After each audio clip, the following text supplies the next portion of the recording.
House of Sparky Hangout. It's February 26th, and I'm here with Tyler, Nickel, and Cody Ulm. Today we're going to talk about all three sports of interest to us, and that's baseball, basketball, and football. There is a great hockey team at ASU, but unfortunately Carrie and Brad are not here to talk about it. But they will have some great updates on the team as they head into the ACHA playoffs this upcoming week. So, Tyler, let's start with basketball. Can you give us a little breakdown on what's been going on lately? Well, this past week they played Washington State and Washington at home, and they won the first game and lost the second. Basically, the second game against Washington, they were just outmatched athletically and in size. They really didn't have the energy in that game early on, especially, and then they made a ferocious comeback at the end, but they just fell short a little bit, and it was disappointing. And now their hopes to get in the NCAA tournament are riding on a LA trip this week. Yeah, you never want to go into a situation where you need to win games that you weren't expected to win just to make the tournament. That's never a really good thing for any team. Next up, we got Cody with baseball.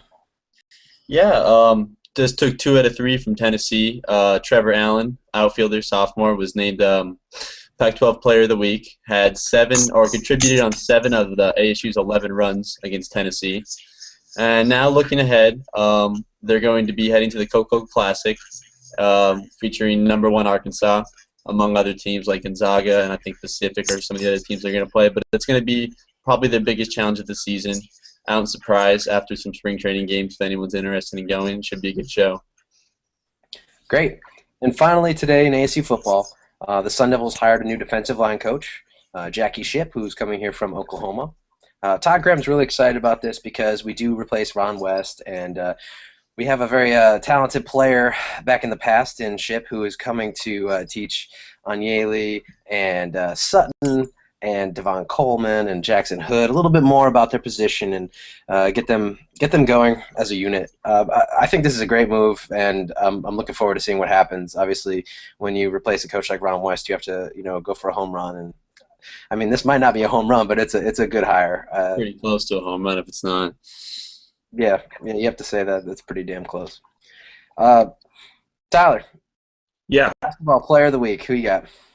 Got to be Carrick Felix. I mean, he scored 23 points the other day against Washington State, and he guarded their best player in Brock Modem. He had another double-double, so he had 11 rebounds in that game too. And then he wasn't spectacular against Washington, but none of the players were. I mean, when Ruslan Pativ is tied for your highest scorer in that game, they didn't do too well. So, but yeah, I would say it's Carrick Felix, and he's really making a strong run at Pac-12 Defensive Player of the Year, I'd say. You think he gets it, Tyler? It's hard to say right now.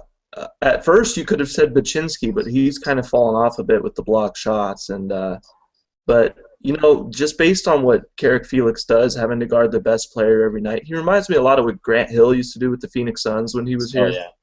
So I just think I don't see any other Pac-12 team that relies on a guy that much defensively to just guard any player on the floor at any time. How do you think about Herb's Coach of the Year chances at all? Well, or is it going to go to someone like – go ahead. But based on the fact that they were supposed to finish 11th in the conference, I'd say he has a pretty good shot at getting it. I mean, nobody expected him to do as well as they are. So. Yeah, I agree. And I think the only thing that's standing in their way is some strong showings from Oregon in particular. Dana Altman might be up for that. I know they weren't projected to finish in like 11th place per se, but I mean, they're pretty close to winning the Pac-12 in the regular season, so you have to definitely consider that to be a very viable candidate in Altman. But in terms of Felix, it's been incredible watching him guard the best players on the other team every week. Mm-hmm. It's like you said, it's a little bit like Hill, but he's also our go-to scorer outside of Jahi Carson. So I mean, it's more than Hill. It's almost Michael Jordan. And he brings a veteran leadership to the team too. I mean, he's the only senior starter on the team, so he kind of stabilizes that young, like Jahi Carson is a freshman, Evan Gordon, he's a transfer from JUCO, so he kind of stabilizes that unit, I think. I mean, I hope Liberty doesn't hear this because they're not going to appreciate being called a JUCO school, but Small school, I didn't know Todd Graham was the coach of the basketball team. All right, Tyler, you're fired. Ouch. One JUCO slip up. That's all it takes. It's okay. I mean, enough people will say ASU is a JUCO school. I don't want to hear about anybody else. Let's talk tournament chances now. Yeah. I mean, realistically, what is it going to take? Running the table, all California schools, 3 wins? Well, it'll only be 2 because they play UCLA on Wednesday, and then they play. I should say the last 3 road games. Yeah, and if they got to beat U of A on the road, I just don't see it. I mean, as much as I'd love to see it, I don't think it's going to happen. UCLA, I could see. USC's gotten more dangerous as time has gone on. They've gotten better as the year's gone on since they got their new coach, and I don't think they're going to run the table, but we'll see. It's really hard to go on the road and win both games in Los Angeles. I mean, it's hard to win on the road both games anywhere. I mean, we're a very strong, even conference, and ASU is not a superpower, so they're likely to slip up in some way. Whether or not that means they lose, it's anyone to say. But ASU, we've been saying this for about 4 or 5 weeks, 6 weeks now. They have to win 24 games to get into the tournament. If that means that they lose 1 or 2 of these ones, and they'll have to run the table in the Pac-12 tournament. If they win all 3 and they win their first round game, they're probably in the first 4, or maybe they're like a 12 seed. But I mean, they gotta come out strong.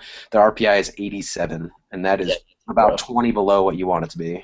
Yeah. And the issue too is Cal's fighting for one of those same spots that we're trying to get, and it's just you got to wonder if the committee is going to let in that many Pac-12 schools that have questionable resumes like that sort of thing. And right now, Cal's definitely stronger than us.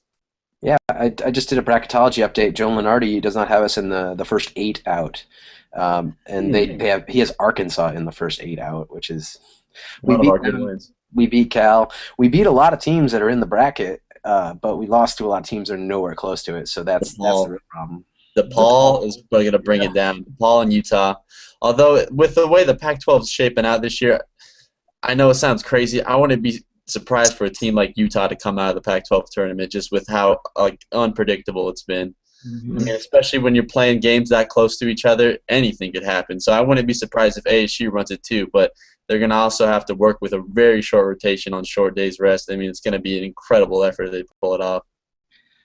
That's true. Colorado last year, they won the Pac-12 tournament. They were not in the top 3. I think they might have been 4 or 5. So, I mean, Utah is way down there, and they have some tall players and some talent, actually. So losing on the road to Utah, it looks like a bad loss. It probably is a really bad loss, but it's not losing at home to DePaul, who's won like 2 games in their conference the entire season. And then again, they do play the Big East. They lost both games to Washington too, which is never good. They don't even have a 500 record, so it's ugly. It looks bad on their resume. Yeah, they got to get up to like 65 RPI, 24 wins, and that's just to have a real good shot. Just with the out of conference schedule that they played, it was terrible. But at the same time, I know a lot of people are going to bag on that out-of-conference schedule, how weak it was. But I don't think they're the same team if they're playing better teams. I think as bad as those teams were, they allowed them to get up their confidence, build as a unit, especially too, because this was Carson's first year. It kind of let them come into their leadership roles and stuff like that. And if they're playing hard teams and they're losing like that, I don't think we're even talking about them having a chance right now. Fair enough. But then you're looking at more of a Cal schedule, who lost a couple more games than we did during out-of-conference play, but they played good teams, like teams in the top 50 RPI, and that means that they were actually given a chance and some respect, no matter what happened on the end of the game. So, Touche. Yeah, I don't know about that, but anything else, guys? Nope. All right. Well, that's it for now. ASU football, baseball, basketball wrap-up is now closing up for February 26, 2012. 2013. I'm firing myself. All right, guys. Oh, I'm the only one left. Sorry, guys. I'm running the show now. Cody's a new manager. All right. All right. Take care, guys. See ya.